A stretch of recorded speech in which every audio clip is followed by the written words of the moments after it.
সূরা ফতর। বিসমিল্লাহির রহমানির রহিম। রহমান রহিম আল্লাহ তাআলার নামে। সব তারিফ আল্লাহ তাআলার জন্য, যিনি আসমান সমূহ ও জমিনের সৃষ্টিকর্তা, যিনি স্বীয় বাণীবাহক ফেরেশতাদের সৃষ্টিকর্তা, যারা 2-2, 3-3 ও 4-4 পাখা বিশিষ্ট শক্তির প্রতীক। তিনি চাইলে এ সৃষ্টির মাঝে তাদের ক্ষমতা আরও বাড়িয়ে দিতে পারেন।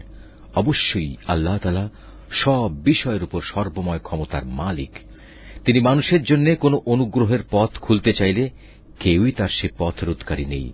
আবার তিনি যা কিছু বন্ধ করে রাখেন তারপর তা কেউই তার জন্য পুনরায় পাঠাতে পারে না। তিনি মহাপরাক্রমশালী, প্রবল প্রজ্ঞাময়। হে মানুষ, তোমরা তোমাদের উপর আল্লাহ তাআলার নিয়ামত সমূহের কথা স্মরণ করো। আল্লাহ তাআলা ছাড়া কি তোমাদের আর কোন স্রষ্টা আছে যে তোমাদের আসমান ও জমিন থেকে রিজিক সরবরাহ করে? তিনি ছাড়া তোমাদের আর কোনই মাবুদ নেই। তারপরেও তোমরা কোথায় কোথায় ঠোকর খাচ্ছ? হে নবী, যদি এরা তোমাকে মিথ্যা প্রতিপন্ন করে তাহলে উদ্বিগ্ন হয়ো না, কেননা তোমার আগেও নবীদের এভাবে মিথ্যা প্রতিপন্ন করা হয়েছিল, আর সবকিছু তো আল্লাহ তাআলার কাছেই প্রত্যাবর্তিত হবে। হে মানুষ, আখিরাত সম্পর্কিত আল্লাহ তাআলার ওয়াদা অবশ্যই সত্য। সুতরাং দুনিয়ার এ জীবন যেন তোমাদের কোনো দিনই প্রতারিত করতে না পারে। কোন প্রতারক যেন তোমাদের আল্লাহ তাআলা সম্পর্কে কখনো ধোঁকায় ফেলতে না পারে, সে বিষয়ে বিশেষ সতর্ক থাকবে। শয়তান হচ্ছে তোমাদের শত্রু, অতএব তোমরা তাকে শত্রু হিসেবেই গ্রহণ করো। সে তার দলবলদের এজন্যই আহ্বান করে যেন তারা তার আনুগত্য করে জাহান্নামের বাসিন্দা হয়ে যেতে পারে। যারা আল্লাহ তাআলাকে অস্বীকার করে তাদের জন্য এক কঠিন শাস্তি রয়েছে। অপরদিকে যারা তাঁর উপর ঈমান আনে এবং ভালো কাজ করে তাদের জন্য তোমার মালিকের ক্ষমা ও মহান প্রতিদান রয়েছে। অতঃপর সে ব্যক্তি যার খারাপ কর্মকাণ্ড তার চোখের সামনে শোভন করে রাখা হয়েছে, সে তাকে উত্তম কাজ হিসেবেই দেখতে পায়। নিঃসন্দেহে আল্লাহ তাআলা যাকে চান তাকে গোমরা করেন, আবার যাকে চান তাকে তিনি হেদায়েত দান করেন। তাই হে নবী, তাদের উপর আক্ষেপ করতে গিয়ে দেখো তোমার জীবন যেন বিনষ্ট হয়ে না যায়। তুমি ধৈর্য ধারণ করো, কেননা ওরা যা কিছু করছে আল্লাহ তাআলা তা ভালো করেই জানেন। আল্লাহ তাআলাই সেই মহান সত্তা যিনি তোমাদের জন্য বায়ু প্রেরণ করেন, অতঃপর তা মেঘমালাকে উড়িয়ে নিয়ে যায়। পরে তা আমি এক নির্জীব ভূখণ্ডের দিকে নিয়ে যাই। এরপর এক পর্যায়ে তা দিয়ে জমিনকে তার নির্জীব হওয়ার পর পুনরায় আমি জীবন্ত করে তুলি। ঠিক এভাবেই একদিন মানুষেরও পুনরুত্থান হবে। অতএব যদি কেউ মান মর্যাদা কামনা করে তার জানা উচিত যাবতীয় মান মর্যাদা একমাত্র আল্লাহ তাআলার জন্যই। তাঁর দিকে শুধু পবিত্র বাক্যই উঠে আসতে পারে, আর নেক কাজই তা উচ্চাসনে ওঠায়। যারা সত্যের বিরুদ্ধে নানা ধরনের মন্দ কাজের ফন্দি আঁটে তাদের জন্য রয়েছে কঠোর আযাব। তাদের সব চক্রান্ত চূড়ান্তভাবে ব্যর্থ হবে। আল্লাহ তাআলাই তোমাদের মাটি থেকে পয়দা করেছেন, অতঃপর এক বিন্দু শুক্র থেকে তিনি জীবনের সূত্রপাত ঘটিয়েছেন। এরপর তোমাদের তিনি নরনারীর জোড় বানিয়েছেন। এখানে কোনো নারী গর্ভবতী হয় না এবং সে কোনো সন্তান প্রসব করে না, যার জ্ঞান আল্লাহ তাআলার কাছে পূর্বাহ্নে মজুদ থাকে না। আবার কারো বয়স একটু বাড়ানো হয় না এবং একটু কমানোও হয় না, যা কোনো গ্রন্থে সংরক্ষিত নেই। নিঃসন্দেহে এটা আল্লাহ তাআলার জন্য নিতান্ত সহজ ব্যাপার। দুটো পানির সমুদ্র এক সমান নয়। একটির পানি সুমিষ্ট ও সুপেয়, অন্যটি হচ্ছে লোনা ও বিস্বাদ। তোমরা এর প্রত্যেকটি থেকেই মাছ শিকার করে তার তাজা গোশত আহার করো এবং মুক্তার অলংকার বের করে আনো, এবং তোমরা আরো দেখতে পাও কিভাবে সেখানে জলযানসমূহ পানি চিরে চলাচল করে, যাতে করে তোমরা আল্লাহ তাআলার দেয়া রিজিক অনুসন্ধান করতে পারো এবং যাতে করে তার প্রতি তোমরা কৃতজ্ঞতা আদায় করতে পারো। তিনি রাতকে দিনের ভেতর এবং দিনকে রাতের ভেতর প্রবেশ করান। তিনি সূর্য ও চন্দ্রকে নিয়ন্ত্রিত করেন। এরা সবাই এক সুনির্দিষ্ট কাল পর্যন্ত আবর্তন করবে। আল্লাহ তাআলাই হচ্ছেন তোমাদের সবার মালিক। সার্বভৌমত্ব তাঁর জন্যই। তাকে বাদ দিয়ে তোমরা অন্য যেসব মাবুদকে ডাকো তারা তো তুচ্ছ একটি খেজুরের আটির বাইরে ঝিল্লিটির মালিকও নয়। যদি তোমরা তাদের ডাকো, প্রথমত তারা তো শুনবেই না। যদি তারা তা শোনেও, তবে তারা তোমাদের ডাকের কোনো উত্তর দেবে না। উপরন্তু কিয়ামতের দিন তারা নিজেরাই তোমাদের এ শিরকের ঘটনা অস্বীকার করবে। এ সম্পর্কে একমাত্র সুবিজ্ঞ আল্লাহ তাআলা ছাড়া অন্য কেউই তোমাকে কিছু অবহিত করতে পারবে না। হে মানুষ, তোমরা সবাই আল্লাহ তাআলার সামনে অভাবগ্রস্ত, আর আল্লাহ তাআলা সম্পূর্ণ অভাবমুক্ত, যাবতীয় প্রশংসার মালিক। তিনি যদি চান তাহলে দুনিয়ার বুক থেকে তোমাদের উঠিয়ে নিয়ে যেতে পারেন এবং তোমাদের জায়গায় নতুন এক সৃষ্টিকেও তিনি নিয়ে আসতে পারেন। আর এই কাজটি আল্লাহ তাআলার জন্য মোটেই কঠিন নয়। কিয়ামতের দিন কেউ কারো গুনাহের বোঝা বইবে না। কোন ব্যক্তির উপর গুনাহের বোঝা ভারী হলে সে যদি অন্য কাউকে তা বইবার জন্য ডাকে, তাহলে তার কাছ থেকে বিন্দু মাত্র তা সরানো হবে না। যাকে সে ডাকল সে তার আত্মীয় হলেও নয়। হে নবী, তুমি তো কেবল সেই লোকদেরই জাহান্নাম থেকে সাবধান করতে পারো যারা না দেখেই তাদের মালিককে ভয় করে, উপরন্তু যারা নামাজ প্রতিষ্ঠা করে। কেউ নিজের পরিশুদ্ধি সাধন করতে চাইলে সে তা করবে সম্পূর্ণ তার নিজস্ব কল্যাণের জন্য।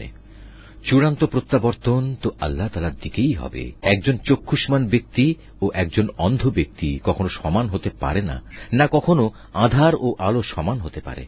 ছায়া এবং রোদও তো সমান নয়। একইভাবে একজন জীবিত মানুষ এবং একজন মৃত মানুষও সমান নয়। আল্লাহ তাআলা যাকে ইচ্ছা তাকে ভালো কথা শোনান। তুমি কখনো এমন মানুষদের কিছু শোনাতে পারবে না যারা কবরের অধিবাসী হওয়ার মতো ভান করে। আসলে তুমি তো জাহান্নামের একজন সতর্ককারী বই, আর কিছুই নাও। অবশ্যই আমি তোমাকে সত্য দিন সহ একজন সুসংবাদদাতা ও জাহান্নামের সতর্ককারী রূপেই পাঠিয়েছি। কখনো কোনো উম্মত এমন ছিল না যার জন্য কোনো না কোনো একজন সতর্ককারী অতিবাহিত হয়নি। এরা যদি তোমাকে মিথ্যা সাব্যস্ত করে তবে এর জন্য তুমি উৎকণ্ঠিত হও না। এদের আগের লোকেরাও নবীদের মিথ্যা প্রতিপন্ন করেছিল, যদিও তাদের নবীরা তাদের কাছে নবুয়তের দীপ্তিমান গ্রন্থ নিয়ে এসেছিল। অতঃপর যারা নবীদের অস্বীকার করেছে আমি তাদের কঠোরভাবে পাকড়াও করেছি। কত ভয়ঙ্কর ছিল আমার আযাব। মানুষ, তুমি কি এ বিষয়টি কখনো চিন্তা করো না? আল্লাহ তাআলা কিভাবে আসমান থেকে পানি বর্ষণ করেন, অতঃপর এ পানি দ্বারা আমি জমিনের বুকে রং বেরঙের ফলমূল উদ্গত করি। এখানে পাহাড় সমূহও রয়েছে নানা রঙের, কোনটা সাদা আবার কোনটা লাল।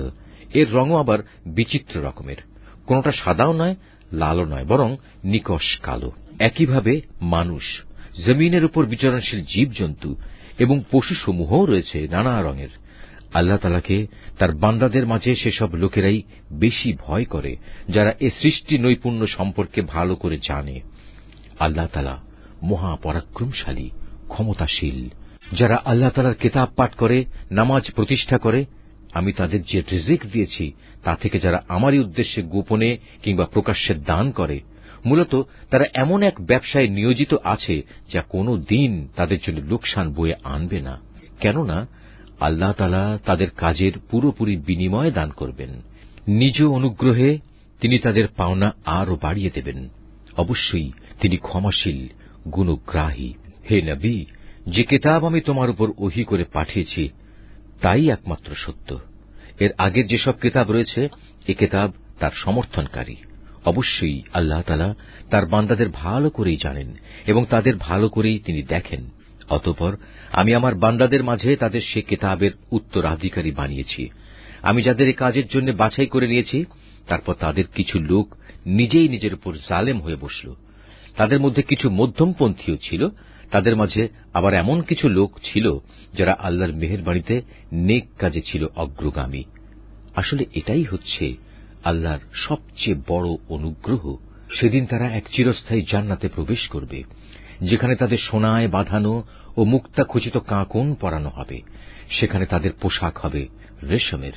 সেদিন তারা বলবে, আল্লাহর শুকর, তিনি আমাদের কাছ থেকে যাবতীয় দুঃখ কষ্ট দূরীভূত করে দিয়েছেন। অবশ্যই আমাদের মালিক ক্ষমাশীল, গুণগ্রাহী, যিনি তার একান্ত অনুগ্রহ দিয়ে আমাদের এত সুন্দর নিবাসের ব্যবস্থা করে দিয়েছেন, যেখানে আমাদের কোন রকম কষ্ট স্পর্শ করবে না আমাদের কোন রকম ক্লান্তি ও অবসাদ। অপরদিকে যারা দুনিয়ায় আল্লাহ তাআলাকে অস্বীকার করেছে তাদের জন্য রয়েছে জাহান্নামের আগুন। তখন তারা মরে যাবে, তাদের প্রতি এমন আদেশও কার্যকর হবে না। তাছাড়া তাদের আযাবও কোন রকম লঘু করা হবে না। আমি প্রতিটি অকৃতজ্ঞ ব্যক্তিকে এভাবেই শাস্তি দিয়ে থাকি। আযাবের কষ্টে তারা সেখানে আর্তনাদ করে বলবে, হে আমাদের মালিক, তুমি আজ আমাদের এই আযাব থেকে বের করে দাও। আমরা ভালো কাজ করব, আগে যা কিছু করতাম তা আর করব না। আল্লাহ তাআলা বলবেন, আমি কি তোমাদের দুনিয়ায় এক দীর্ঘ জীবন দান করিনি? সাবধান হতে চাইলে কেউ কি সাবধান হতে পারত না? তাছাড়া তোমাদের কাছে তো সতর্ককারী নবীও এসেছিল। সুতরাং এখন তোমরা আযাবের মজা উপভোগ করো। মূলত জালেমদের সেখানে কোনই সাহায্যকারী নেই। নিঃসন্দেহে আল্লাহ তাআলা আসমানসমূহ ও জমিনের যাবতীয় দেখা অদেখা বিষয় সম্পর্কে সম্যক অবগত রয়েছেন। এমনকি মানুষের মনের ভেতরে যা কিছু লুকিয়ে আছে সে সম্পর্কেও তিনি ভালো করে জানেন। তিনি এ জমিনে তোমাদের তাঁর প্রতিনিধি বানিয়েছেন। এখন যে কোনো ব্যক্তি কুফরি করবে, তার কুফরি ও কুফরির ফলাফল তার নিজের উপরই পড়বে।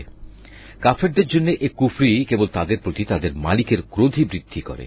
তদুপরি কাফেরদের এ কুফরি তাদের নিজেদের বিনাশ ছাড়া আর কিছুই বৃদ্ধি করে না। হে নবী, তুমি এদের বলো, তোমরা সেসব শরীকদের কথা ভেবে দেখেছ কি যাদের তোমরা আল্লাহর বদলে ডাকো? আমাকে দেখাও তো, তারা এ জমিনের কিছু সৃষ্টি করেছে কিনা, কিংবা আকাশমণ্ডল সৃষ্টির পরিকল্পনার মাঝে তাদের কোনো অংশ আছে কিনা? না আমি তাদের কোনো কিতাব দান করেছি যে এজন্যে তার থেকে কোনো দলিল প্রমাণের উপর তারা নির্ভর করতে পারে? বরং এরা হচ্ছে জালেম। এরা একে অপরকে প্রতারণামূলক প্রতিশ্রুতি দিয়ে থাকে। বস্তুত আল্লাহ তাআলাই আসমানসমূহ ও জমিনকে স্থির করে ধরে রেখেছেন, যাতে করে ওরা স্বীয় কক্ষপথ থেকে বিচ্যুত না হতে পারে।